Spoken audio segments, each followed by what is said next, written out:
El día de hoy nos toca hablar un poco sobre lo que son anestésicos locales. Soy Angie Espinosa y bueno, ayer ya me conocieron, entonces todo bien.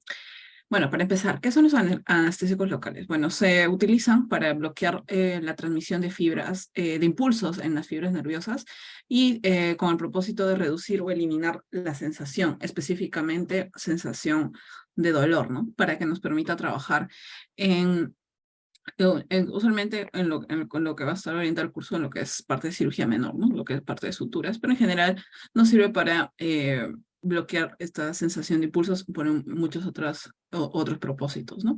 Entonces, bueno, entonces, ¿cuál es el mecanismo de acción? En general, el mecanismo de acción de los anestésicos locales, lo que va a hacer es bloquear los canales de sodio de forma reversible. Son canales de sodios activados por voltaje dentro de las fibras nerviosas, ¿no? Es decir, que lo que hace la droga es que la droga se ioniza y se difunde a través de la membrana celular y es ahí donde dentro de la membrana celular bloquea el canal de sodio, que es el canal que al activarse, ¿no? Al estar activado, produce esta señal nerviosa que transmite la señal del dolor, ¿no? Entonces, este es el mecanismo por el que va a bloquear cualquier señal, específicamente el dolor como tal, porque lo que vamos a comentar en un momento, ¿no?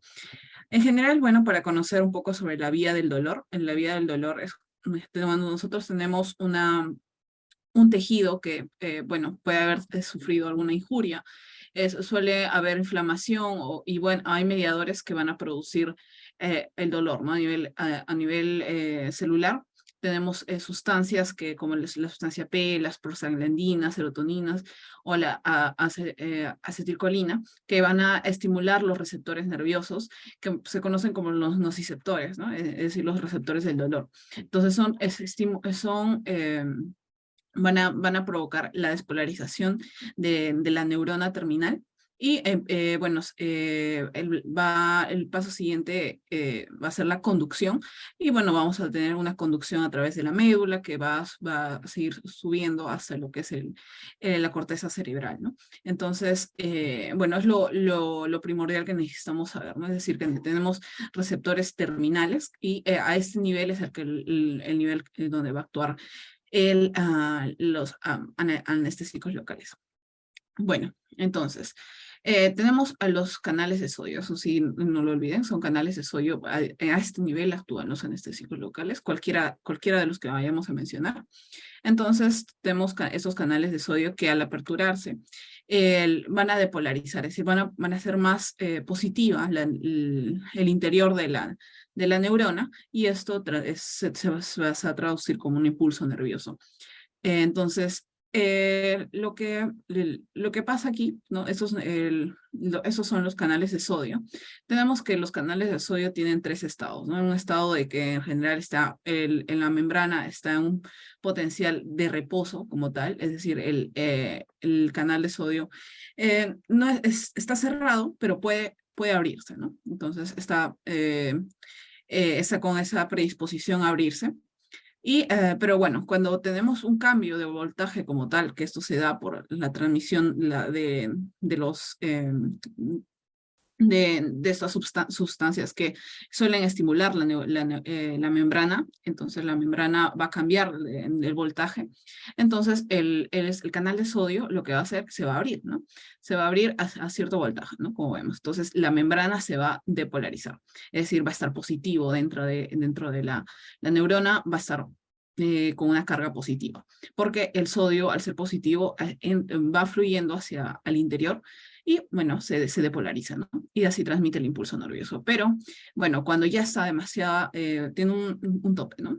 Cuando tenemos un tope de voltaje, ¿no? El canal mismo se cierra, ¿no? Por eso son canales de sodio dependientes de voltaje. Entonces, el canal solo se cierra y es acá donde la membrana se empieza a repolarizar, es decir, se vuelve a poner negativa, ¿no? Y bueno llegan y bueno, se repite, ¿no? Y vuelve a estar en reposo, ¿no? Pero en este nivel, el canal de sodio va a estar cerrado, pero también no es capaz de abrirse, ¿no? Entonces, esos son los tres estados en los que se va a trabajar este canal tan especial. Entonces, específicamente los anestésicos locales actúan a nivel de lo que cuando tenemos el canal de sodio activado, ¿no? Es decir, el canal de sodio está activado, está dejando pasar el potencial de membrana, está depolarizando la neurona. Entonces, el canal, lo que hace el anestésico es que fluye a través de la membrana celular y como decir, que se empieza a cerrarlo, ¿no? Lo cierra, ¿no? Se mete entre el canal y no deja que el sodio siga fluyendo hacia el interior, no deja que se positivice el interior de la neurona y es así como no deja que el potencial, el potencial neuronal siga fluyendo, ¿no? Entonces no hay una transmisión nerviosa y es así como que la recepción, no hay una recepción de dolor, ¿no? Es decir, los nociceptores al final se van a, es decir, no van a funcionar, por decirlo, ¿no? Pero es una acción reversible al fin y al cabo, ¿no? Entonces, bueno, entonces eso con respecto al mecanismo de acción. También, bueno, tenemos que en general los anestésicos locales, la sensibilidad que tengan hacia estos medicamentos va a depender mucho sobre la fibra, el tipo de fibra de la que estamos hablando y sobre la mielinización, es decir, las neuronas son como cables, ¿no? Como unos cables que al ser a veces la mielina está sobre el cable, ¿no? Entonces es una sustancia que ayuda a que la transmisión nerviosa sea más veloz, ¿no? Entonces, es decir, y bueno, para eso se utiliza la mielina como tal. Entonces, cuando hay más mielina también hay mayor velocidad fisiológica de transmisión nerviosa, ¿no? Entonces, mucho depende de la característica de de las neuronas con la sensibilidad que vayan a tener hacia los anestésicos. Entonces, bueno, como regla general, mientras más pequeñas sean las fibras, más fácilmente se van a bloquear, ¿no? Es decir, más fácil van a actuar los anestésicos. Y también, mientras más mielina tengan, también más fácil de bloquearse. Y bueno, acá como tenemos una tablita que nos ayuda bastante, es algo que, bueno, no se le va a preguntar mucho, pero en general, los que están llevando cursos de fisiología o algo relacionado van a tener que conocer que son los tipos de fibras, ¿no? Y en general los tipos, tenemos, por ejemplo, lo que nos interesa acá como tal en los anestésicos locales es los tipo delta, ¿no? La fibra tipo A delta, que va a transmitir la temperatura y el dolor, que como vemos es una fibra muy pequeña, que tiene mucha mielina y que su velocidad de transmisión es muy rápida. Entonces, la sensibilidad ante el bloqueo es bastante alta, ¿no? Y eso es lo ideal, ¿no? Lo que es muy bueno, ¿no? Porque al final y al cabo, nuestro propósito es esto, que el dolor como tal sea el menor posible para que nos dejen trabajar, ¿no? Pero eso no menciona que, no dice que solo los anestésicos locales solo actúan a ese nivel de esta fibra. También vamos a ver que obviamente, si ponemos un poco más de dosis de la esperada, van a empezar a bloquear los que siguen, ¿no? Es decir, vamos a ver que pueden bloquear incluso la sensación sensitiva, ¿no? Es decir, al tacto, o también la sensación de movimiento, ¿no? Que es la propiocepción, ¿no? La propiocepción es cuando nosotros sabemos es decir, mi mano está levantada, nosotros sabemos que nuestra mano está levantada, esa es la propiocepción, ¿no? Y también lo que es el motor es el movimiento como tal, ¿no? Entonces, es así como, obviamente tienen una menor sensibilidad al bloqueo, pero se pueden bloquear, porque siguen siendo neuronas y tienen los mismos canales de sodio de los que hemos hablado, entonces se pueden bloquear, obviamente van a necesitar un poco más de dosis para que lo hagan, ¿no? Entonces, bueno, básicamente sería ello. Ahora empecemos a hablar un poco más sobre la clasificación como tal. Los anestésicos locales tienen una clasificación bastante sencilla, que los que tienen un núcleo éster y un núcleo amida, ¿no? Que son básicamente diferencias a nivel molecular. Pero lo que acá tenemos que recordar simplemente son los nombres, ¿no? Los núcleos, el núcleo éster son los más antiguos, con los que se empezaron a descubrir los anestésicos locales. Acá, como ven, se ve a la cocaína como tal. La cocaína tiene un efecto de anestésico local. Bueno, una forma muy fácil de diferenciar entre un éster y una amida es cuando contamos las I's, ¿no? Como tal, ¿no? Por ejemplo, tenemos acá la cocaína, solo tiene una I, y lo que es las amidas, ¿no? Tienen dos I's, ¿no? Por ejemplo, tenemos a la lidocaína, ¿no? Entonces es una forma bastante fácil de diferenciar, es una regla prácticamente que se cumplen todos, excepto quizás en la piperocaína, pero eso no es tan común.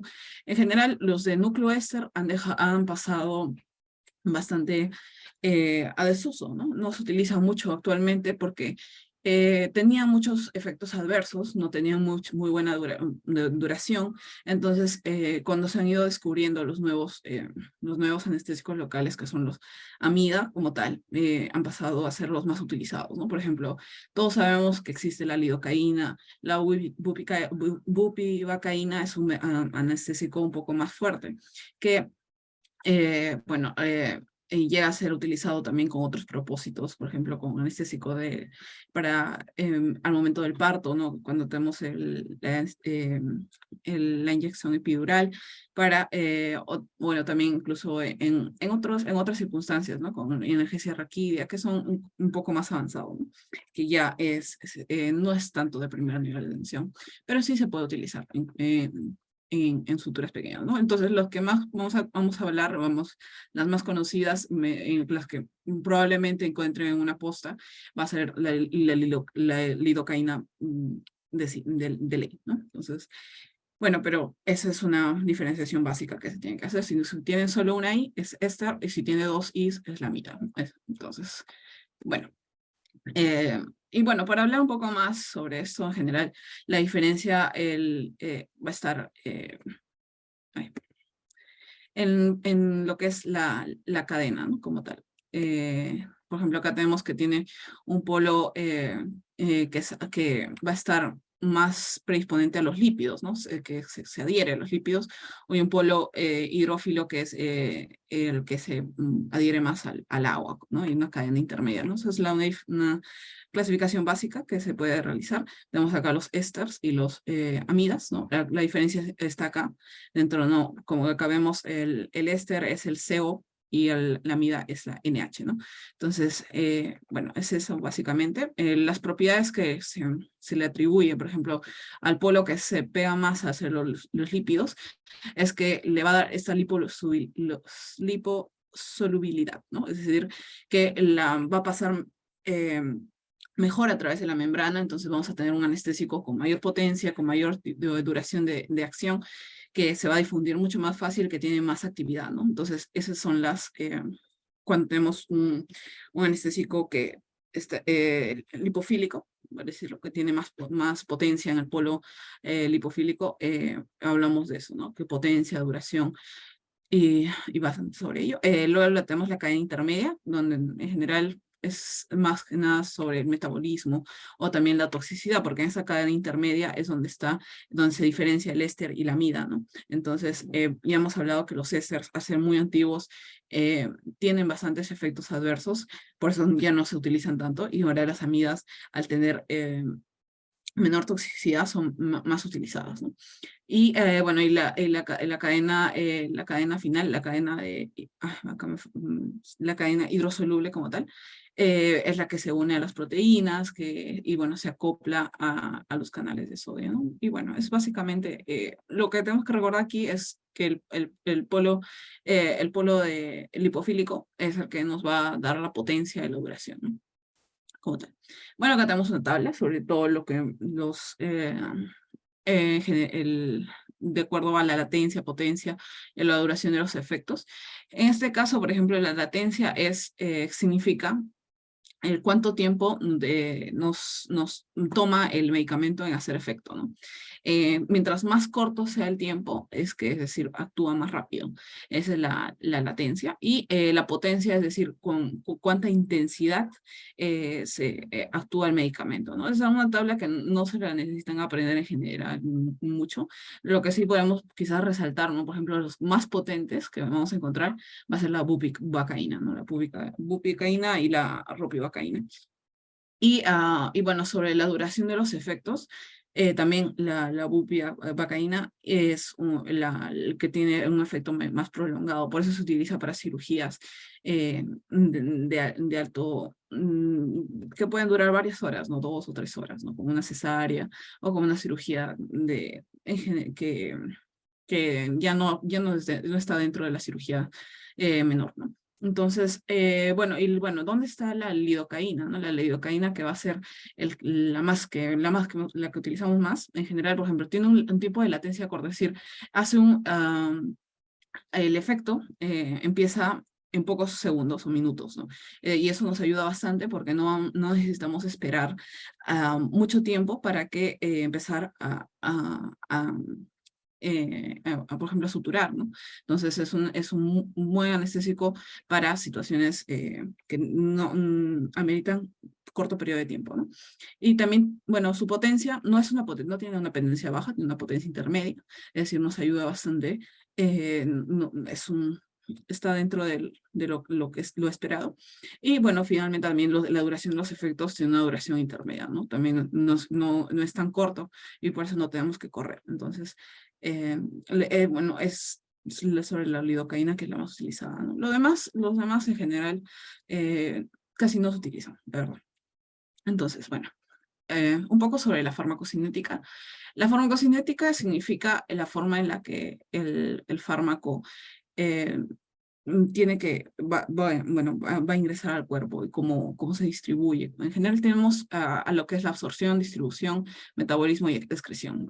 Es un término que bueno, los que ya en biofarmacología, bueno, conocerán bien. Entonces, bueno, sobre la absorción tenemos que en general va a depender bastante del área de aplicación. En general, cualquier anestésico local no actúa a nivel de un tejido eh, sano como tal, ¿no? Entonces es muy bajo el nivel de acción y quizás solo puede producir un adormecimiento, pero mínimo, ¿no? No vamos a producir una anestesia prolongada, ¿no? Por eso que en general el área de aplicación, cuando estamos hablando de mucosas o una piel lesionada, va a ser mayor la absorción. Además, también cuando tenemos mayor vascularización, la absorción también va a ser mayor, ¿no? También depende mucho de la dosis, de la concentración del fármaco, de la velocidad de inyección, ¿no? Usualmente en general se recomienda que sea lento también. Y ahorita voy a mencionar un principio también básico, que es el aspirar, ¿no? Que va a ser bastante importante, ¿no? Y también lo que es la asociación con vasoconstrictores. Esto tiene mucho... Es algo que en la práctica se utiliza bastante, que es, por ejemplo, tenemos la lidocaína con o sin epinefrina.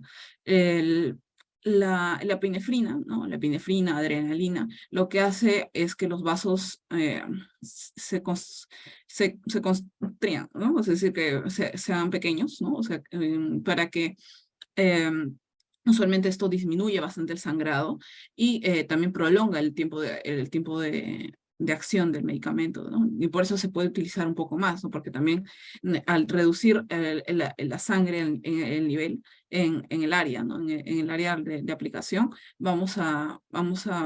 el nivel plasmático, es decir, la cantidad de medicamento que va a entrar sistémicamente va a ser menor y eso también disminuye bastante los efectos secundarios de los fármacos, ¿no? Entonces, pero no se puede utilizar siempre, ¿no? Usualmente se utiliza cuando tenemos una herida que todavía sigue sangrando un poquito, que, bueno, necesitamos ayuda para que no estemos aspirando tanto. Entonces, aplicamos con epinefrina y ya viene diluido, entonces no es que tengamos que diluirlo. Entonces, esto nos va a ayudar a reducir el sangrado, pero no se aplica, por ejemplo, en áreas que sean en los dedos, en áreas terminales, eso lo vamos a hablar en un momento, ¿no? Entonces, bueno, básicamente eso. También sobre la distribución. La distribución, lo que es lo que son los éster, es decir, los antiguos, tienen un metabolismo rápido, es decir, no se van mucho sistémicamente a otros lados, ¿no? En cambio, los amida, sí, en los amida lamentablemente sí suelen pasar la barrera hematoencefálica, suelen pasar la placenta, ¿no? Es por eso que tenemos que tener cierto cuidado, por ejemplo, en mujeres embarazadas o bueno, y también en general también nos sirve que tengan este mecanismo, porque también, por ejemplo, son drogas que se pueden utilizar a nivel neuronal, ¿no? Entonces, bueno, es algo que se tiene que tener en cuenta. Y bueno, también el grado de unión a las proteínas. Cuando más se unen a las proteínas, tiene más efecto va a tener, ¿no? Y más prolongado también pueden ser los efectos secundarios, así que es uno con lo otro. Bueno, el estado de ionización es como, tiene que estar ionizado, es decir, positivo, tiene que tener un más, por decirlo, para que pase la membrana celular.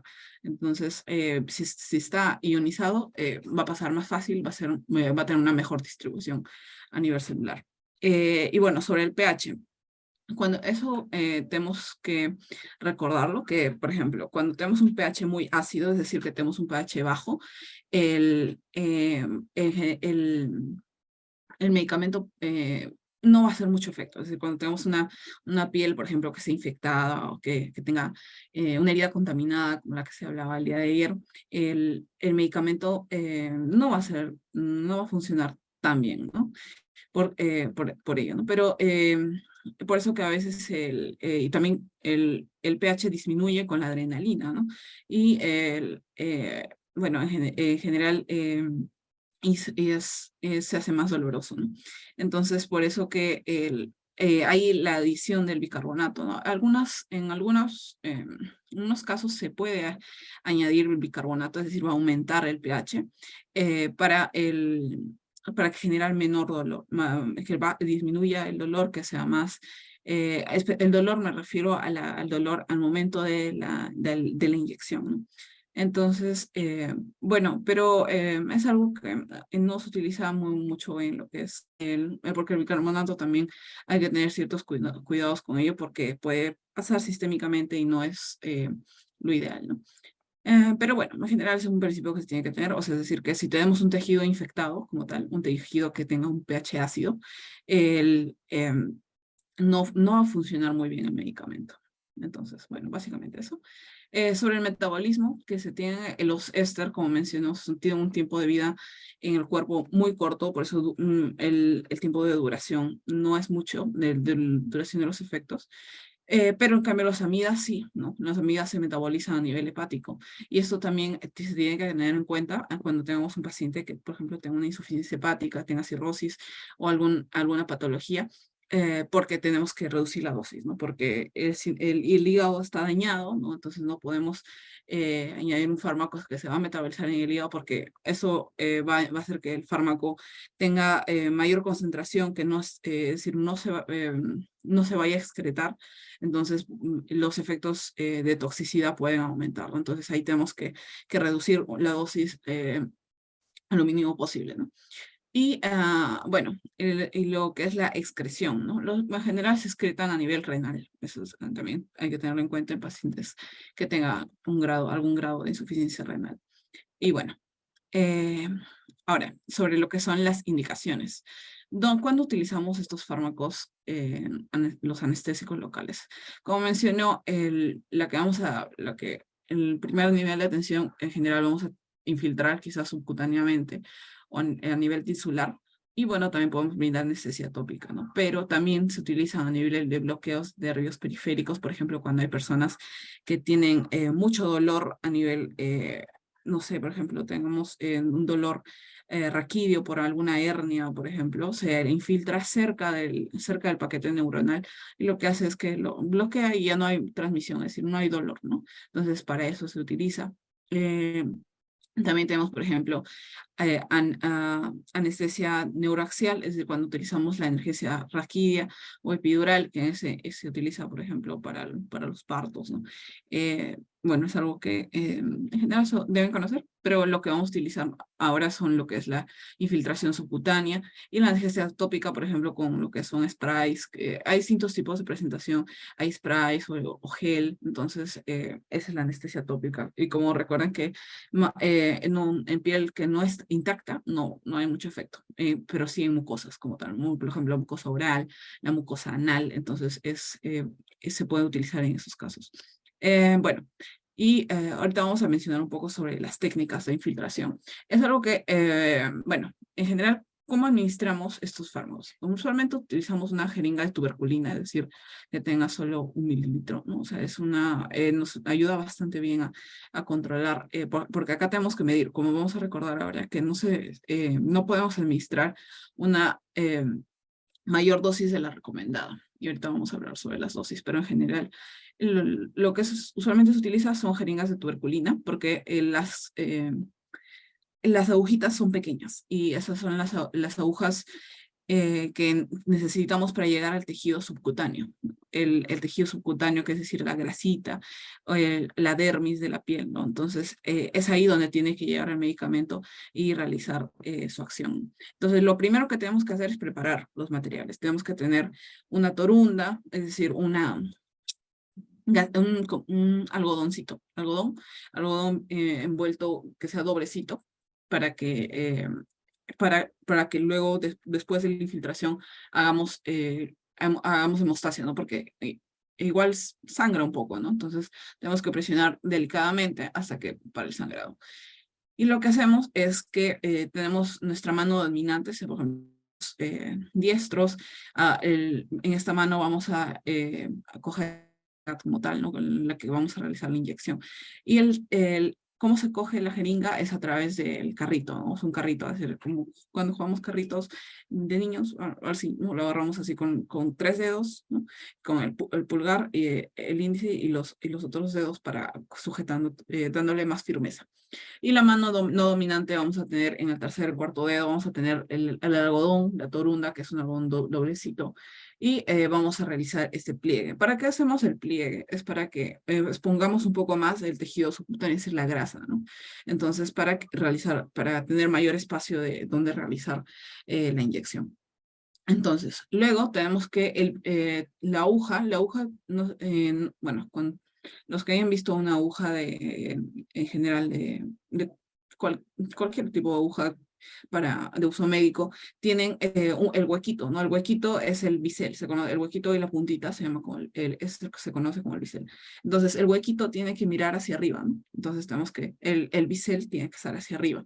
Y bueno, nos orientamos y tenemos que tener más o menos un 45 grados en relación a la piel para inyectar, ¿no? Entonces, 45 grados, el bisel hacia arriba, el huequito hacia arriba, y inyectamos como carrito, ¿no? Entonces, cuando introducimos la aguja, soltamos la piel y, bueno, lo que procedemos a aspirar. ¿Por qué es importante la aspiración? Es que en general los medicamentos anestésicos locales no deben ser inyectados directamente a la sangre, ¿no? Es decir, a una vena, a una arteria. ¿Por qué? Porque favorece la toxicidad, que ahora vamos a hablar sobre ello. Entonces, es muy importante que aspiremos. Y si vemos que no sale sangre, es decir, que al momento de aspirar no estamos aspirando nada no hay algo que se ve en la jeringa, cuando aspiras sangre, que tu medicamento se contamina, ¿no? Y vemos que sale la sangre, es bastante visible. Entonces, en ese momento, lo que tenemos que hacer no es que vamos a inyectar ahí, movemos la aguja a otro lado, volvemos a aspirar y si sale sangre, y si ya no sale sangre, es ahí donde volvemos a inyectar, ¿no? Ahí sí inyectamos. Es muy importante eso de la aspiración, porque si no, podemos tener complicaciones y bueno, no es lo que queremos.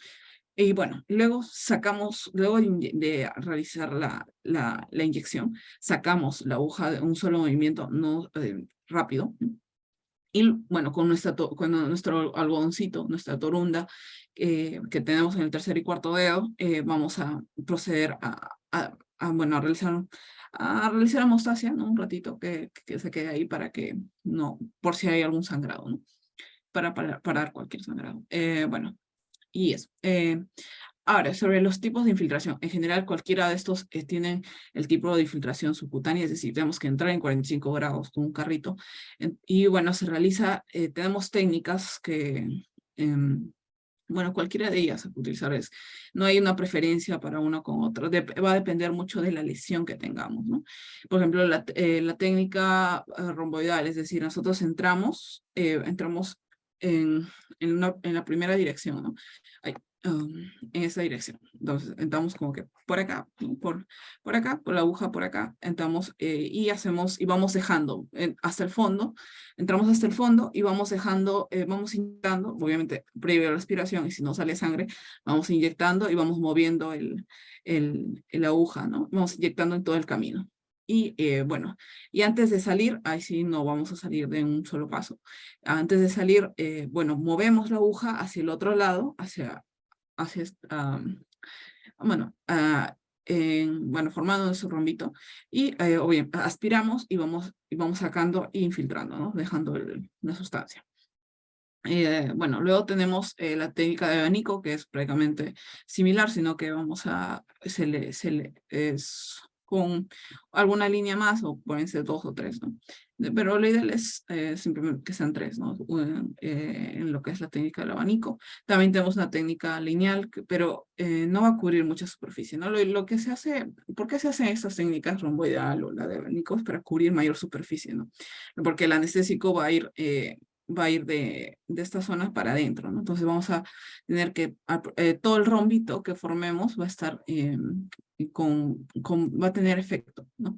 Y, por ejemplo, en el caso que queramos retirar usualmente se utiliza, por ejemplo, para lo que es cirugía menor, cuando tenemos un pequeño tumor en biopsias, ¿no? Entonces anestesiamos todo en nuestra zona y luego se saca, ¿no? Pero cuando tenemos una incisión, que en este caso lo que es las suturas como tal, lo que podemos realizar es igual, ¿no? Una infiltración perilesional, es decir, alrededor de la lesión, pero también se puede infiltrar los bordes, y esto también ayuda a disminuir bastante el dolor, ¿no? Entonces, una infiltración perilesional como en esta forma que vemos, ¿no? Por ejemplo, inyectamos acá, inyectamos acá, inyectamos acá, como en este caso sería como un hexágono, ¿no? O en general esto va a depender bastante de la lesión que encontremos. Y acá también, por ejemplo, tenemos la técnica del abanico. Son técnicas que cuando estén en la práctica van a ver cuál utilizar en realidad. No hay una ley estricta que diga que solo se utiliza esta, ¿no? Es la que mejor se acomode, con la que mayor práctica tengan. Pero bueno, el principio es el mismo, de 45 grados, carrito, aspirar y volver, ¿no? Y bueno, dejar en este caso el anestésico en el camino. Y bueno, esto sobre los tipos de infiltración. Ahora vamos a hablar sobre cada medicamento en sí. Por ejemplo, tenemos medicamentos que le voy a presentar son quizás la lidocaína, la que mayormente vamos a encontrar en, en lo que es el primer nivel de atención. Casi nunca va a faltar lidocaína, ¿no? Que es el más conocido, el más utilizado, y bueno, se puede utilizar, tiene múltiples presentaciones, tiene presentaciones en solución de 1%, 2%, con o sin adrenalina, tenemos presentación en gel, por ejemplo, se utiliza bastante para las mucosas, cuando tengamos, por ejemplo, en hemorroides, por ejemplo, en hemorroides, en muchos de los medicamentos tienen un principio también, tienen lidocaína con algún otro componente. También tenemos los aerosoles, que por ejemplo son para el dolor de garganta, a veces se utiliza. También ungüentos, soluciones óticas, y bueno, el inyectable como tal, que vamos a conocer, vamos a hablar un poco más. Y bueno, tenemos que en general produce una anestesia tópica o por infiltración, que se utilizan para heridas, para la cirugía menor, para quemaduras, pero es algo que como tal ahorita no vamos a hablar mucho. Lo que es la episiotomía, que es el momento del corte en que se realiza expandir el canal vaginal, también se utiliza ahí. Y también en otras presentaciones se puede utilizar para anestesia regional, epidural. Eso ya es algo que está fuera de nuestra competencia, pero en general es importante que se conozca que la lidocaína que se utiliza para todo. ¿Y por qué le puse el 4? El 4 es por la intensidad que tenga, ¿no? El por uno es la procaína.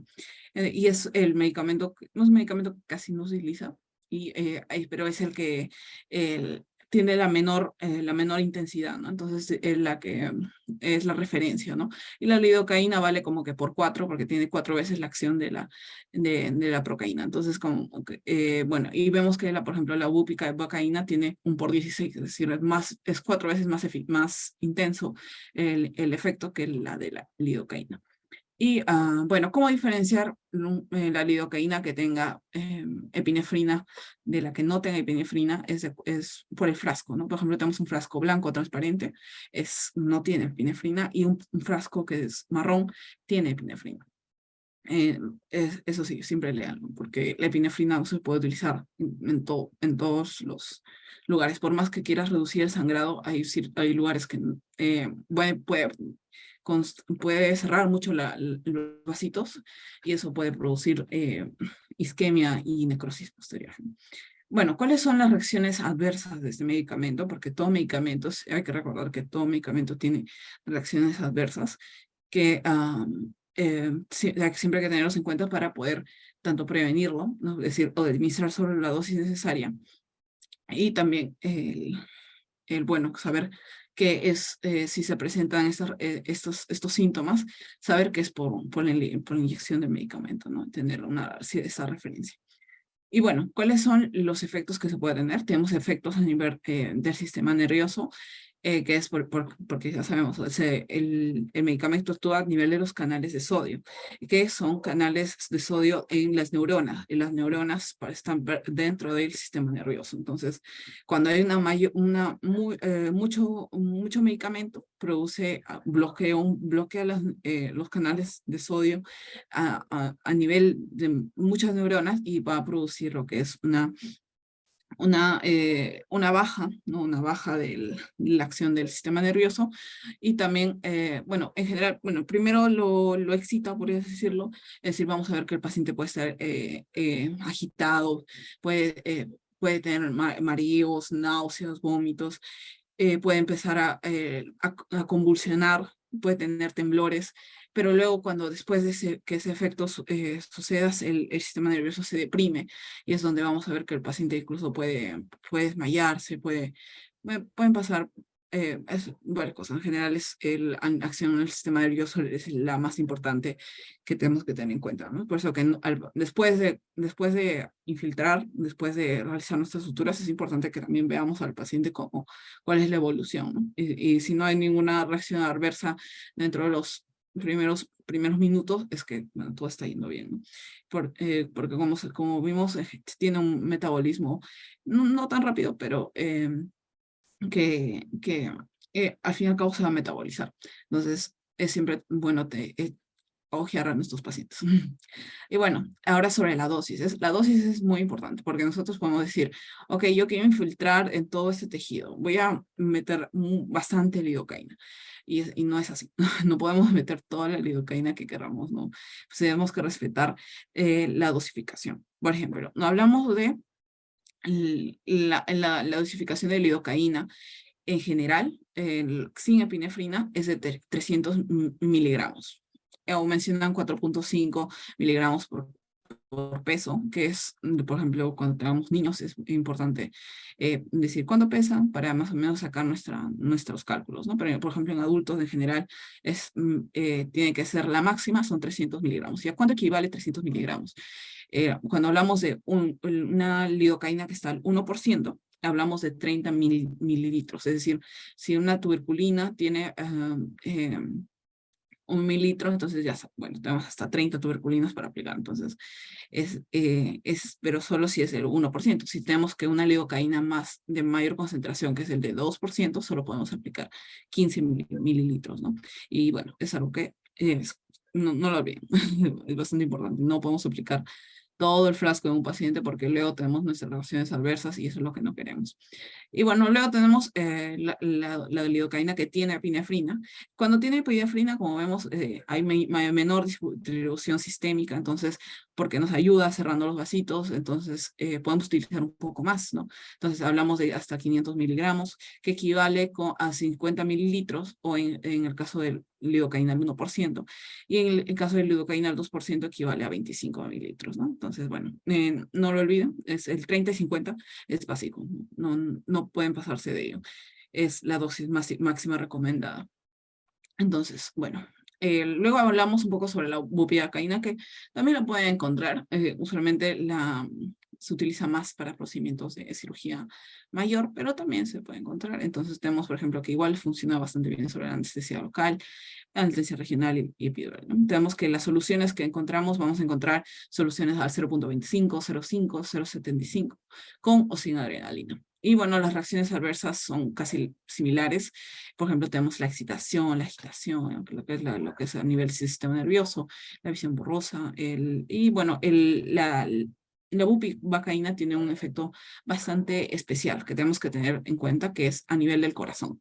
El corazón también tiene impulsos nerviosos, entonces también tiene canales de sodio, entonces también puede haber reacciones adversas, ¿no? Entonces la bupivacaína ha sido demostrada que puede tener un efecto depresor en lo que es el sistema cardiovascular, puede producir arritmias en el corazón. Entonces, si tenemos un paciente que te diga, yo tengo arritmias, tengo problemas en el corazón, usualmente la bupivacaína no debería ser utilizada, ¿no? Entonces, pero bueno, también importante, eso también nos indica que si nosotros inyectamos bupivacaína, es importante que veamos cómo va la frecuencia cardíaca del paciente, ¿no? Vemos si existe alguna descompensación o no en los síntomas de alguna arritmia, ¿no? Y bueno, sobre lo que es la dosificación, también es importante. La que quizás más van a encontrar es la de 0.25, porque las soluciones de mayor porcentaje no se suelen encontrar mucho en lo que es en un tópico. Entonces vemos que la dosis máxima sin epinefrina de la bupivacaína es de 175 miligramos, y que equivalen a un 0.25 a un 70 mililitros, ¿no? Y si tiene epinefrina, solo a 90 mililitros, ¿no? Es una aproximación que se realiza. Entonces, bueno, recuerden que la bupivacaína te puede pegar muy fuerte al corazón. Es lo clave en este fármaco. Tenemos otro fármaco que es similar, la mepivacaína, que es una derivación de la bupivacaína, que en este caso, bueno, van a encontrar que el de 0.25 solo deben utilizar máximo 30 mililitros, sin epinefrina, y con epinefrina hasta 50 mililitros. Entonces, bueno, repasando los efectos tóxicos, porque es importante que los vean, que los detecten a tiempo, para por ejemplo, podamos realizar derivar al paciente, o también lo que se puede hacer ante un efecto adverso de este tipo es aplicar oxígeno, hacer que el paciente respire un poco más, porque eso va a ayudar bastante bien. Y bueno, en otros casos también se menciona la infiltración de potasio, pero es algo que quizás también porque el potasio es un poco complicado de manejar. Entonces, lo que sí puedo decir es que ventilen a sus pacientes, ¿no? Si empiezan a haber algún efecto adverso, lo ventilen a sus pacientes y deriven. Sí, porque a veces suelen estar en una escala, ¿no? Por ejemplo, tenemos los efectos del sistema nervioso, donde vemos que muchos pacientes refieren el entumecimiento de la lengua o el sabor metálico. Dices, doctora, siento que como que si me hubiera comido una moneda, te mencionan algo así. Entonces, como que tienes que parar la oreja y no, como que, ok.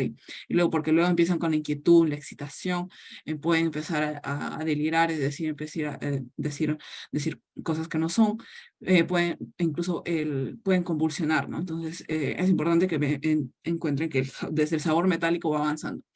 Y luego, cuando el sistema nervioso se agota, empieza la depresión, ¿no? Y la depresión es donde hay una parálisis respiratoria. Por eso es importante que si vemos a un paciente así, ok, administremos oxígeno y lo derivemos. También hay efectos locales, por ejemplo, con la miotoxicidad, es decir, que cuando nosotros inyectamos podemos producir necrosis a través del músculo o en el tejido circundante.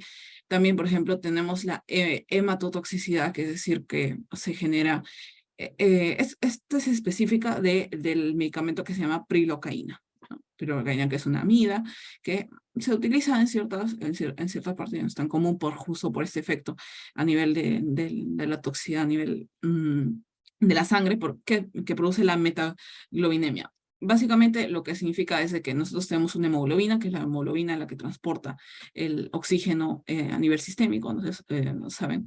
Entonces, lo que hace es que esta hemoglobina, que se adhiera al oxígeno, transforma la hemoglobina y hace que sea una hemoglobina que ya no agarre mucho oxígeno. Entonces, por eso que produce una hipoxemia, es decir, que baja el oxígeno a nivel sistémico y, bueno, en general es perjudicial, ¿no? Puede, puede llevar a consecuencias serias, ¿no? También, por ejemplo, tenemos reacciones alérgicas, que bueno, creo que es algo básico, ¿no? Que tenemos que preguntar si el paciente es alérgico a cierto medicamento y si dice, por ejemplo, soy alérgico a la lidocaína. Entonces, buscamos un fármaco que sea.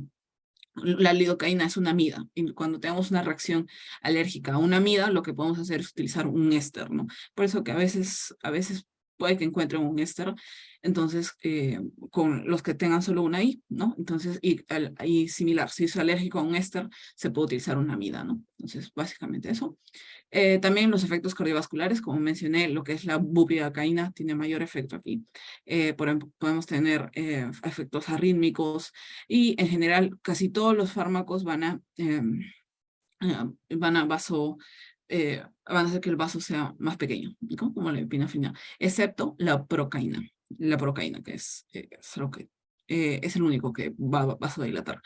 Y incluso, por ejemplo, la cocaína también constriñe, tiene un efecto más constrictor y bueno, por eso que se utiliza, por ejemplo, para detener sangrados cuando no se tiene, ¿no? Pero bueno, por el efecto también que tiene el efecto eh, a nivel neuronal, o sea, por la adicción y todavía no se utiliza tanto. Entonces, bueno. Y bueno, una toxicidad local también cuando vemos una reacción adversa es que vamos a ver que después de la infiltración vamos a ver que se edematiza, ¿no? Es decir, va a aumentar el volumen, vamos a ver signos de inflamación, calor, rubor, pueden incluso generarse abscesos, es decir, colección de pus, puede haber hematomas, es decir, que nosotros hayamos pinchado un vaso y que el vaso haya sangrado mucho, veamos que en un hematoma grande, ¿no? Y también la isquemia, es decir, que él se corta la vascularización y puede luego producir una necrosis, ¿no? Y bueno, acá tenemos la escala de la que estamos hablando, es lo que es la escala de los síntomas neurológicos que son los más comunes cuando tenemos una toxicidad, donde lo que menciono, ¿no? El adormecimiento de la lengua y de la boca, ¿no? Cuando te dicen también el sabor metálico. Luego empiezan las alteraciones sensoriales o de conducta, es decir, empieza a comportarse raro el paciente, empieza a agitarse. Bueno, eso también las contracciones musculares, vemos que le empiezan a mover un poco más los dedos o vemos fasciculaciones, es decir, vemos que como cuando te palpita el ojo, pero así en otras partes del cuerpo, ¿no? También el paciente puede caer inconsciente, puede haber convulsiones, que es algo que también, es decir, el, el paciente está inconsciente y empieza a tener movimientos involuntarios. Y lo que es una falla respiratoria, va a haber una parálisis respiratoria, el paciente va a dejar de respirar por su cuenta. Y bueno, la toxicidad cardiovascular, ya saben, al nivel del corazón. Y bueno, finalmente puede suceder un paro cardíaco y llegar a la muerte, ¿no? Por eso es muy importante que se respete las dosis. Recuerden que la lidocaína son menos de 30 mililitros sin epinefrina y menos de 50 mililitros con epinefrina para evitar estos efectos adversos, y también recordar, por ejemplo, que si estás utilizando la lidocaína, se metaboliza a nivel hepático, entonces tener en cuenta, preguntar a tu paciente, si usted sufre de alguna enfermedad, si sufre, por ejemplo, de una enfermedad renal o de enfermedad hepática, disminuir la dosis. No significa que no puedes utilizar medicamentos, sino que, ok, puedes trata de utilizar lo mínimo necesario. Sí, y bueno, y si en caso no te es suficiente, bueno, pasar a otra opción, ¿no? Pero lo ideal en general, como excelente, ser un poco, quizás un poco más rápido, ¿no? Infiltrar con lo mínimo necesario y ser rápido para que ya no necesites utilizar un poco más, ¿no? Y bueno, esa sería, bueno, también otras recomendaciones adicionales, ya saben, no pasarse de la dosis, tratar siempre aspirar para evitar la inyección intravascular que va a producir más efectos sistémicos. También, por ejemplo, el estado ácido base del paciente, es decir, eh, por ejemplo, el estado de sodio, potasio en el cuerpo va a depender bastante. Por ejemplo, cuando tenemos un paciente que tiene muy alto el potasio, bueno, se favorece la toxicidad a nivel cardíaco. Es un mecanismo un poco más complejo, pero en general es que cuando tenemos muy alto el potasio, tenemos complicaciones cardíacas, ¿no? Entonces, por eso que si tenemos un paciente que ya viene con alguna sintomatología previa, es preferible realizar algunos exámenes antes de inyectar el medicamento o con la mínima dosis necesaria, ¿no? Y bueno, también sobre no aplicar estos medicamentos, específicamente la epinefrina, con epinefrina en arterias terminales. ¿Qué significan las arterias terminales? Es decir, las arterias que van hasta el final y que ya no tienen una circulación colateral. O sea, no hay otra arteria que le ayude. Por ejemplo, esto suele pasar en los dedos, nos vemos que en las arterias como que van en hilito hasta la punta del dedo. Y si nosotros infiltramos con epinefrina en la punta del dedo, vamos a cerrar esa pequeña arteria y lo que va a causar es que va a haber una isquemia, es decir, que se va a quedar sin vasculatura, sin sangre la extremidad y bueno, se va a necrosar, ¿no? Al fin y al cabo. Entonces, lo ideal es no aplicar un anestésico con epinefrina a nivel terminal, de las puntitas de los dedos, a nivel por ejemplo, del pene también, es algo que no se aplica con epinefrina. Bueno, también, bueno, mencionó muy importante las dosis máximas, siempre aspirar, monitorizar a tu paciente. Y bueno, también otra recomendación que se da es, por ejemplo, que el paciente esté acostado. No tan sentado, de preferencia acostado para evitar cierta hipotensión, ¿no? Y siempre monitorizar a nuestro paciente, no dejarlo, hoy bueno, ya te suturé, entonces, bueno, ya, adiós, no, un ratito, chequenlo unos 10, 15 minutos para ver que todo está bien, y si el paciente empieza a recuperar la sensibilidad, como que ya le empieza a doler, entonces significa que ya, el medicamento ya ha pasado su efecto, entonces no va a haber una reacción adversa, entonces, ok, pues se puede ir a su casa, ¿no? Porque ha habido situaciones donde, que por más lejanas que parezcan, que donde sí fueron a suturarse por una herida y al final les dio un paro cardíaco. Entonces, es algo que puede pasar y que obviamente tenemos que chequear para ver cómo derivar a nuestros pacientes. Y bueno, eso sería todo con mi presentación.